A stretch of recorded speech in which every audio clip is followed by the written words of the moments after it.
UP के रामपुर में थाना अजीम नगर क्षेत्र के डोकपुरी गांव में रहने वाला एक बड़ा चीटर ठग मुजीबुर रहमान नाम का ये शख्स ना जाने कितने लोगों से ठगी कर चुका है, ना जाने कितने छात्रों का भविष्य से खिलवाड़ कर चुका है। मेरे पीछे आप देख सकते हैं ये छात्र हैं, ये वो छात्र हैं जो इसकी ठगी का शिकार हुए हैं। मुजीबुर रहमान नाम का ये शख्स, इसके खिलाफ ना जाने कितने प्रार्थना पत्र गए मगर आज तक पुलिस कोई कार्रवाई नहीं कर पाई। ना जाने कितने इसके सोर्सेस हैं जो आज तक पुलिस इसका बाल बाका नहीं कर पाई है। हमने अभी पीछे ही एक खबर चलाई थी जो बिलारी यानी मुरादाबाद का रहने वाली एक महिला थी, उसके साथ भी GNM का कोर्स कराने के नाम पर ठगी की गई थी। उसने उससे भी 1.5 लाख रुपए लिए थे। अब मेरी खबर का असर ये हुआ कि वो खबर चलने के बाद इसके और जो भुक्तभोगी और जो जिसको शिकार बनाया था, ये लोग आप पीछे देख सकते हैं रामपुर के कैमरी क्षेत्र के लोग हैं। इन्होंने थाने में तहरीर दी मगर उसके बावजूद भी कोई कार्रवाई नहीं हुई। लगातार दर पे दर इसके जो खुलासे होते जा रहे हैं, इसने किन किन लोगों से ठगी करी और कितने कितने की करी। मेरे साथ इस समय संजय है, मैं संजय से बात करूंगा। संजय, काहे के लिए आपने जो है अप्लाई किया था और कैसे आप ठगी का शिकार हुए? जी सर, फार्मेसी के लिए अप्लाई करा था सर हमने, डी फार्मा के लिए। बोले बेंगलोर से आपको डी फार्मा कराएंगे वहाँ से, ठीक। उसके बाद में इन्होंने कुछ पैसा अकाउंट में कराया ट्रांसफ़र, 208 डिटेल्स है उसकी टोटल। कितना पैसा आपने अकाउंट में ट्रांसफर किया? 75,000 रुपये अकाउंट में ट्रांसफर कराते हैं। और कैश भी दिया? बाकी 40,000 रुपये कैश हो जाने के बाद इन्होंने वहाँ पे लिया था हम पे बेंगलोर में जाने के बाद। तो कोई आपको एडमिट कार्ड, प्रवेश पत्र दिया किसी तरीके का, या आपको लगा कि जहाँ आपका एग्जाम होना है वहाँ आपको लगा कि वाकई आप सही जगह? एडमिट कार्ड दिया था लेकिन वो नकली था, जाली बना हुआ था, कंप्यूटर फर्जी बनाया था। जी सर, बात कुछ नहीं, ऑनलाइन कुछ भी नहीं दिखा रहा सुबह से। तो ये जाते हैं वहाँ पर एग्जाम कराते हैं या नहीं? नहीं सर, एग्जाम कुछ तो नहीं। आप जब वहाँ गए तो आपका खुलासा हुआ कि आप ठगी का शिकार हो गए? जी सर। देखिए, वहां जाके ही पोल खुलती है। ये जो है बेंगलोर कर्नाटका का एड्रेस देते हैं क्योंकि वहां पर कोई जाए नहीं, मगर ये छात्रों ने हिम्मत दिखाई, वहां गए। वहां जब इसकी पड़ताल की तो वहां पर टोटल फर्जी चीजें वहां पर तैयार की जाती हैं, इनको ठगा जाता है। एडमिट कार्ड इनको फर्जी दिया जाता है, प्रवेश पत्र जो है मांगते रहते हैं मगर दिया नहीं जाता। इनकी डिग्रियां उसके पास हैं, उस ना जाने कितने लोगों को डिग्री दे रखी है। मेरे साथ इस समय राजपाल है, ये भी थाना कैमरी क्षेत्र में है और इनसे भी बड़ी ठगी की गई है। किस तरीके से आपसे ठगी की गई? सर मेरा नाम राजपाल, ये सर जो डी फार्मा है, डी फार्मा के लिए सर हमने जो मुजीबुर रहमान, इसको सर मतलब एडमिशन लिया था बेंगलोर में। इसने बाई कैश मतलब इसको अकाउंट में 75,000 रुपया दिया हमने, सारे इसने ओरिजिनल डॉक्यूमेंट्स हमारे ले लिए।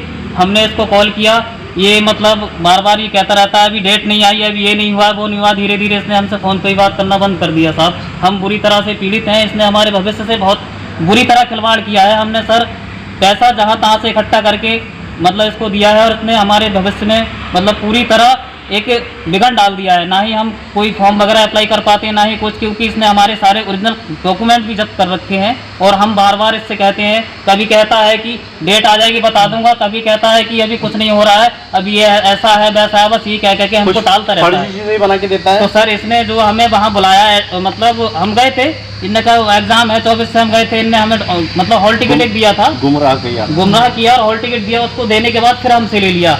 थोड़ा इसने कुछ कराना के बाद ये जो प्रैक्टिकल वगैरह कुछ नहीं, सारा कुछ ऐसे करके हमें इसने भगा दिया वहाँ से। हम जो परेशान होकर के साहब वहाँ से थाने गए अपनी जी सर, थाने गए थे, लेकिन जो एप्लीकेशन वगैरह हमने दी थी रिपोर्ट, वो उसका कोई हमको जवाब नहीं मिला। कोई आपका मुकदमा नहीं लिखा? कोई आप भी थाने गए थे, मुकदमा नहीं लिखा? कुछ कहा था। मेरे साथ एक लड़का और है, नौजवान है, ये भी काफी गुस्से में है क्योंकि इसके साथ भी बहुत गलत किया गया है। क्या नाम? मैं यूपी के रामपुर से सोमनाथ, और मेरे साथ इतना गलत व्यवहार किया गया है मेरे भविष्य के साथ में कि मैं उसको किसी के साथ बयान नहीं कर सकता।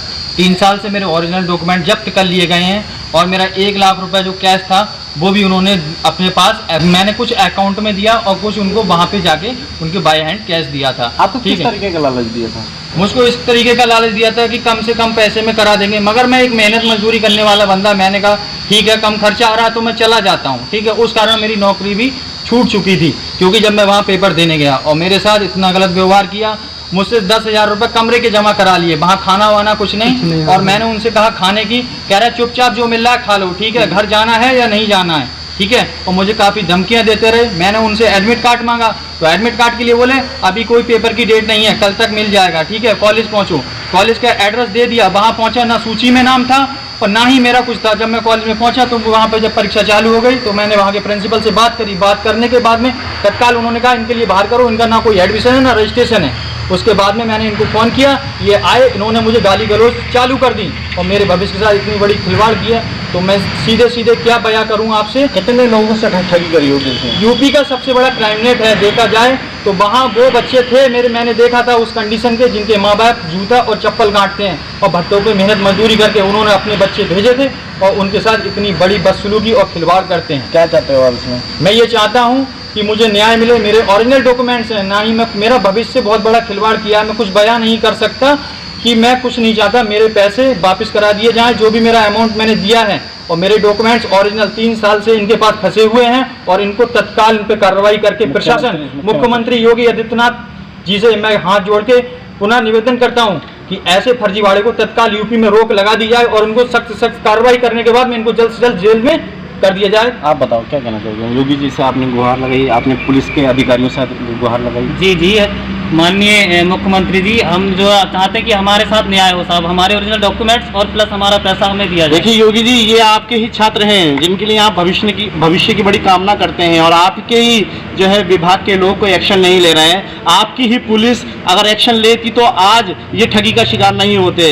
आज भी चीख चीख के लगातार गुहार लगा रहे हैं, पुलिस के आगे फरियाद कर रहे हैं, मगर पुलिस इनकी सुनने को राजी नहीं है। ये बेचारे ठगी का क्यों नहीं होंगे ठगी का शिकार? जब इनको लालच दिया जाएगा, जब इनको ये कहा जाएगा कि आपको एग्जाम आपका कम पैसों में करा दिया जाएगा, तो ये क्यों शिकार ना होंगे? किसी ने अपनी जमीन बेची है, किसी ने लोन पे पैसा लेकर इस शख्स को पैसे दिया और ये खुलेआम करोड़ों रुपए में खेल रहा है। इसके पास इसकी जांच करी जाए, इसके घर पे छापा मारा जाए तो इनकी मार्कशीट है, इनके डॉक्यूमेंट्स निकलेंगे, मगर ये शख्स खुलेआम थानों में घूमता है, पुलिस वालों से दोस्ती है इसकी, उसके बावजूद भी पुलिस इसके खिलाफ कोई एक्शन नहीं लेती। इतना दर्द इन लोगों की जो झेल रहे हैं, इनके परिवार झेल रहे हैं, इनका भविष्य से खिलवाड़ किया गया है। ये है रामपुर पुलिस। ये रामपुर पुलिस वादा करती है इन लोगों की सेफ्टी का, इन लोगों की सुरक्षा का। आखिर जी योगी जी कब सुनेंगे इनकी? कब सुनेंगे योगी जी? आप इन लोगों की कब सुनेंगे इनकी फरियाद? कब इनको मिलेगा इंसाफ? क्यों टीवी भारत ऐसे ही मुद्दों को हमेशा दिखाता रहेगा और लगातार इनकी आवाज बनकर इन प्रशासन के उन हुक्मरानों तक पहुंचाएगा जो बेरे और जो गूंगे बने हुए हैं, जो इन पर कार्रवाई नहीं करते। इस शख्स जो मुजीबुर रहमान नाम का ये शख्स फ्रॉड ठगिया इतनी बड़ी ठगी कर रहा है, मगर ये आज भी इस पर कोई नकेल नहीं कसी जाती। वीडियो जर्नलिस्ट नाजिब के साथ अफान अहमद, QTV भारत, रामपुर।